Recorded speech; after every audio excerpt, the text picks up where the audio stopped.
Kejadian pasal 34 ayat 1-31 dengan judul perikop Dina dan Sikem. Pada suatu kali, pergilah Dina, anak perempuan Lea yang dilahirkannya bagi Yakub, mengunjungi perempuan-perempuan di negeri itu. Ketika itu, terlihatlah ia oleh Sikem, anak Hemor, orang Hewi, raja negeri itu. Lalu Dina itu dilarikannya dan diperkosanya. Tetapi terikatlah hatinya kepada Dina, anak Yakub. Ia cinta kepada gadis itu, lalu menenangkan hati gadis itu. Sebab itu berkatalah Sikem kepada Hemor ayahnya, "Ambillah bagiku gadis ini untuk menjadi istriku." Kedengaranlah kepada Yakub bahwa Sikem mencemari Dina, tetapi anak-anaknya ada di padang menjaga ternaknya. Jadi Yakub mendiamkan soal itu sampai mereka pulang. Lalu Hemor ayah Sikem pergi mendapatkan Yakub untuk berbicara dengan dia. Sementara itu anak-anak Yakub pulang dari padang, dan sesudah mendengar peristiwa itu, orang-orang ini sakit hati dan sangat marah karena Sikem telah berbuat noda di antara orang Israel dengan memperkosa anak perempuan Yakub, sebab yang demikian itu tidak patut dilakukan. Berbicaralah Hemor kepada mereka itu, "Hati Sikem anakku mengingini anakmu. Kiranya kamu memberikan dia kepadanya menjadi istrinya, dan biarlah kita ambil-mengambil. Berikanlah gadis-gadis kamu kepada kami, dan ambillah gadis-gadis kami. Tinggallah pada kami, negeri ini terbuka untuk kamu. Tinggallah di sini, jalanilah negeri ini dengan bebas, dan menetaplah di sini." Lalu Sikem berkata kepada ayah anak itu dan kepada kakak-kakaknya, "Biarlah kiranya aku mendapat kasihmu. Aku akan memberikan kepadamu apa yang kamu minta. Walaupun kamu bebankan kepadaku uang jujuran dan uang mahar seberapa banyak pun, aku akan memberikan apa yang kamu minta. Tetapi berilah gadis itu kepadaku menjadi istriku." Lalu anak-anak Yakub menjawab Sikem dan Hemor, ayahnya, dengan tipu muslihat. Karena Sikem telah mencemari Dina, adik mereka itu, berkatalah mereka kepada kedua orang itu, "Kami tidak dapat berbuat demikian, memberikan adik kami kepada seorang laki-laki yang tidak bersunat. Sebab hal itu aib bagi kami. Hanyalah dengan syarat ini kami dapat menyetujui permintaanmu. Kamu harus sama seperti kami, yaitu setiap laki-laki di antara kamu harus disunat, barulah kami akan memberikan gadis-gadis kami kepada kamu, dan mengambil gadis-gadis kamu.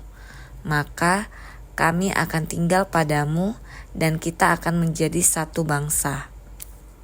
Tetapi jika kamu tidak mendengarkan perkataan kami dan kamu tidak disunat, maka kami akan mengambil kembali anak itu lalu pergi."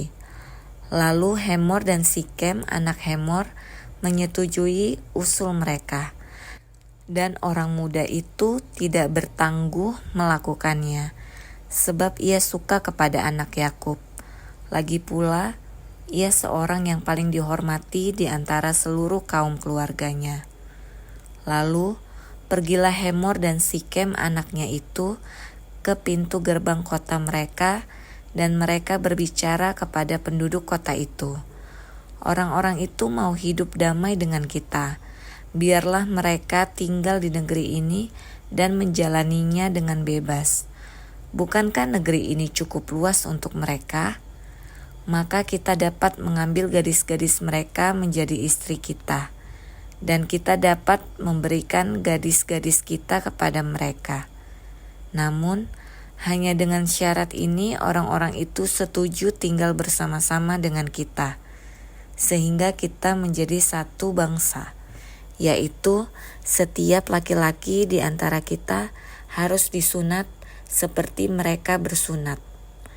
Ternak mereka, harta benda mereka, dan segala hewan mereka, bukankah semuanya itu akan menjadi milik kita? Hanya biarlah kita menyetujui permintaan mereka, sehingga mereka tetap tinggal pada kita. Maka usul Hemor dan Sikem anaknya itu didengarkan oleh semua orang yang datang berkumpul di pintu gerbang kota itu. Lalu disunatlah setiap laki-laki, yakni setiap orang dewasa di kota itu. Pada hari ketiga, ketika mereka sedang menderita kesakitan, datanglah 2 orang anak Yakub, yaitu Simeon dan Lewi, kakak-kakak Dina. Setelah masing-masing mengambil pedangnya, menyerang kota itu dengan tidak takut-takut serta membunuh setiap laki-laki, juga Hemor dan Sikem, anaknya, dibunuh mereka dengan mata pedang, dan mereka mengambil Dina dari rumah Sikem, lalu pergi. Kemudian datanglah anak-anak Yakub merampasi orang-orang yang terbunuh itu, lalu menjarah kota itu karena adik mereka telah dicemari. Kambing dombanya dan lembu sapinya, keledainya dan segala yang di dalam dan di luar kota itu dibawa mereka.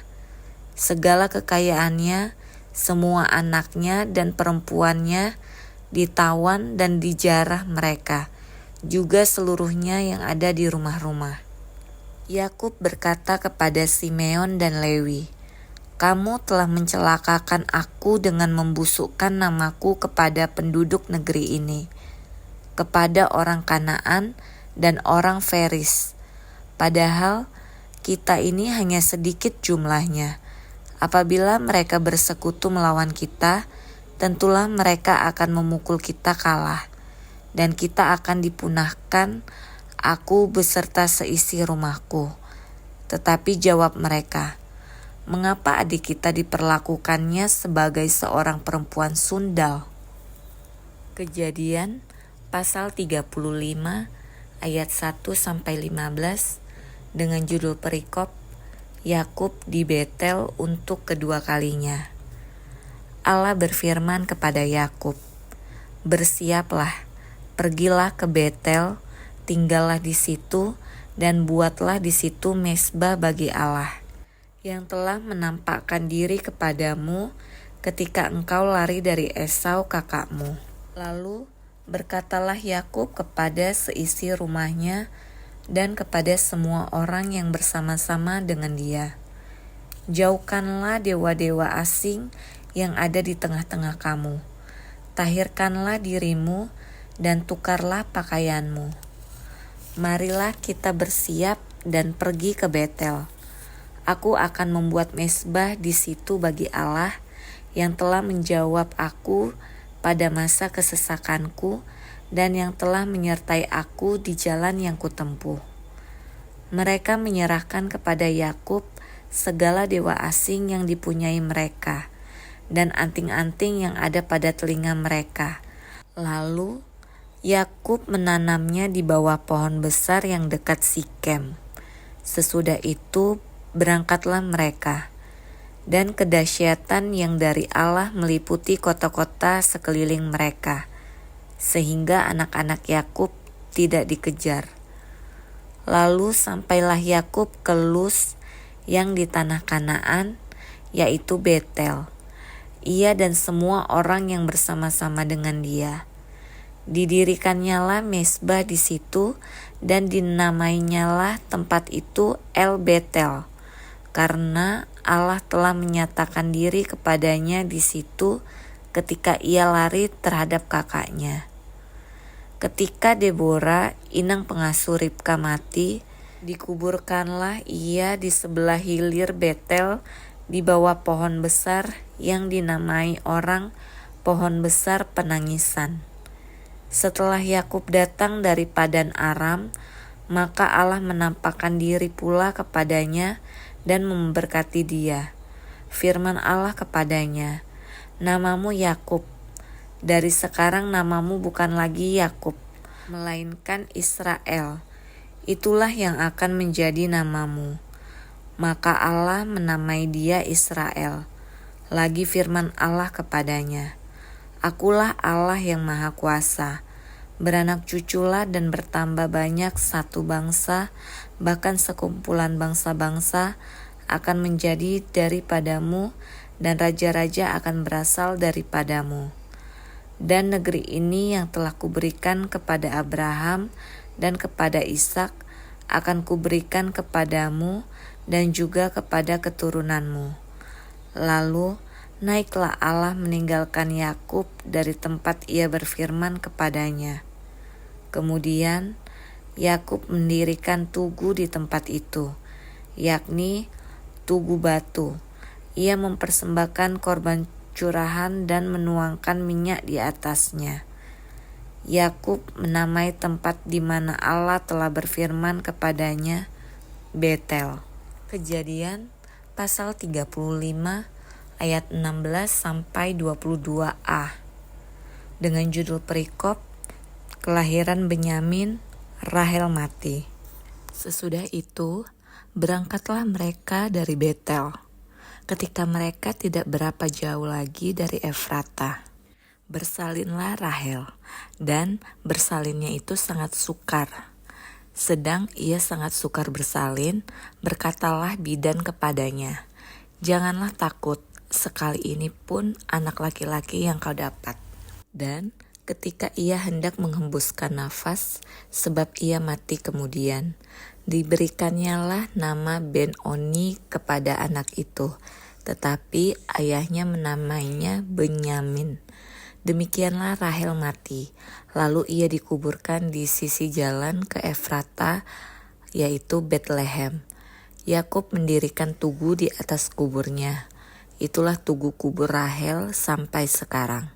Sesudah itu, berangkatlah Israel. Lalu ia memasang kemahnya di seberang Migdal Eder. Ketika Israel diam di negeri ini, terjadilah bahwa Ruben sampai tidur dengan Bilha, gundik ayahnya, dan kedengaranlah hal itu kepada Israel. Kejadian pasal 35 ayat 22b sampai 29 dengan judul perikop Anak-anak Yakub, Ishak mati. Adapun anak-anak lelaki Yakub 12 orang jumlahnya. Anak-anak Lea ialah Ruben, anak sulung Yakub, kemudian Simeon, Lewi, Yehuda, Isakar, dan Zebulon. Anak-anak Rahel ialah Yusuf dan Benyamin. Dan anak-anak Bilha, budak perempuan Rahel ialah Dan serta Naftali. Dan anak-anak Zilpa, budak perempuan Lea ialah Gad dan Asyer. Itulah anak-anak lelaki Yakub yang dilahirkan baginya di Padan Aram.